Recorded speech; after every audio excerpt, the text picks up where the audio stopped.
Now, the rest of the story. Well, this is technically day 2 of hauling hay out of the valley, and I don't have much footage of hauling yesterday because we were using the truck and trailer, but this was actually a nice sheet of ice at one point in time, I mean when I started.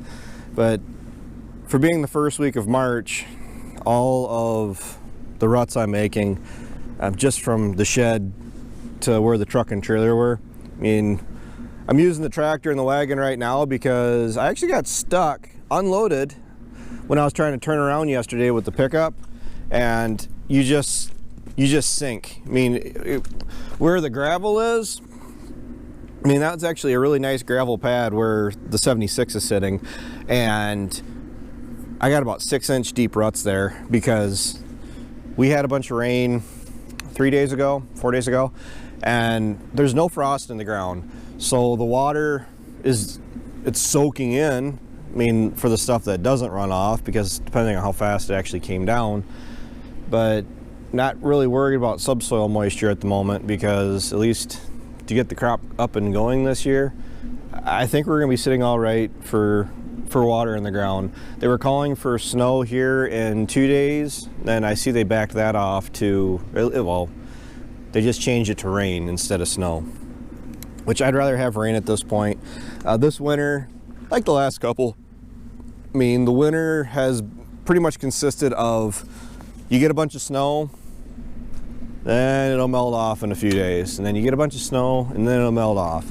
But this is probably the most spring-like weather we've had so far this year, and just the fact that it's the 1st of March, I mean, the first week of March, and I mean, it's literally fighting every little urge I have in my body to not go out and start doing springtime stuff, which is, you know, checking fence. And weather like this, in the sun, with the shed door open, we just went and got our engine oil filters and all the filters we need for doing the spring filter changes. And I'm ready to start changing oil and stuff. I mean, I've done it in February before, so at least getting a little bit of a head start on it. And something else we haven't really gotten much of a head start on is the hay that's in the shed down here. This is the last real bulk of hay that needs to move, and first crop never had any rain on it at all from the time it was made to the time it was hauled down here. And I keep getting told it's grinding hay, but this stuff hasn't seen sunlight. This bale is actually back down in there. It's just I moved it because I wanted, when I stack these on the trailer, I make sure that the bales that are on the floor are stacked together. The bales that are in the center and the bales that are on top don't really matter. The reason being, though, even though this is concrete, I had at one point diversions dug out, which there is still a hump there, where the water is going that way out in the concrete.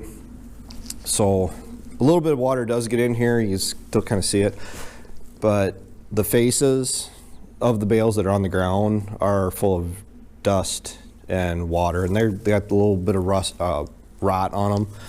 And when you stack them on the trailer, looking at these bales that are on the floor, you put that bale with this end facing out, the top end facing out, and when you set them against each other, the floor facing part of the bale get pushed together, so that way you're not taking a good bale, but it doesn't have any, you know, bad face on it at all. Both sides still look just as good as the day we baled it, and then you take that and put it against the floor facing side of this bale, and then that bale looks like crud.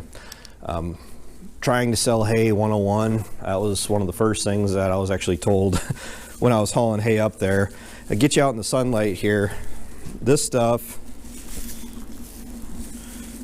I mean, try and tell me that cows won't eat that. I mean, it'd be in vain, because I won't believe you. And that's the one thing that's really bugging me about this stuff, is I'm busting my butt trying to get the stuff made right. And like I said, it's stressful and I'm a jerk because, you know, trying to make sure that I'm making the best quality materials I can. And all this is really considered is just grinding hay. Well, guys will grind it up, put it in their TMR mixers to kind of dull out their mix so it's not overly hot, you know, too much energy. But here's the thing, I can feed this stuff to my cows, which my growing herd of cows, which we'll probably address that more in another video. I know I can feed this to my cows. I'm planning on taking one of these bales up and giving it to them, and I have in the past already, but it kind of looks like straw because it's first cut. You know, that's, if I put this in a straw bale, I don't know if you'd really be able to compare it too much other than it's got the color, the green versus the gold. And the cows, I think, will grind right through it. It's roughage. So you're hearing more and more, instead of giving regular old alfalfa bales or the grass mix alfalfa, alfalfa will go right through cattle as opposed to grass hay that actually hangs in their stomach and it doesn't just fly right through them. Well, first off, I'm sorry that I unplugged my microphone, but I had to delete the rest of the video because it was just unwatchable. I walked outside and the wind just completely overtook anything I was trying to say. But to kind of go over everything I was saying is, it's March, and the rest of the hay that's in that shed, that's the last of the real bulk of hay I have to sell yet. And right now it's just trying to get it gone before April 1st. I mean, it's not like it's the end of the world if it doesn't go by the 1st of April. It's just that the closer you get to spring, warm weather, and grass growing, the weaker the demand is going to be for hay, and the higher risk I have of that hay not moving at all or at a very steep discount just to get it sold. So yeah, part of the reason why I'm still selling in March when generally I'm sold out in February is I didn't sell much in December, and I actually shipped out some other stuff, some lower quality stuff. Well, good quality, it was sitting outside. And if I would have moved the stuff that was in the shed that is green all the way through it and looks awesome, I think that stuff would probably all be gone by now. But I guess it was just a poor decision on my part. But at least sitting good enough now that for the rest of this month, I'll get enough moved where I should be feeling pretty comfortable. On the cattle side of it, I've been buying a few calves, cows here and there. I mean, I did buy some bred heifers. I haven't really even talked about them yet, and I actually could start calving here March 10th.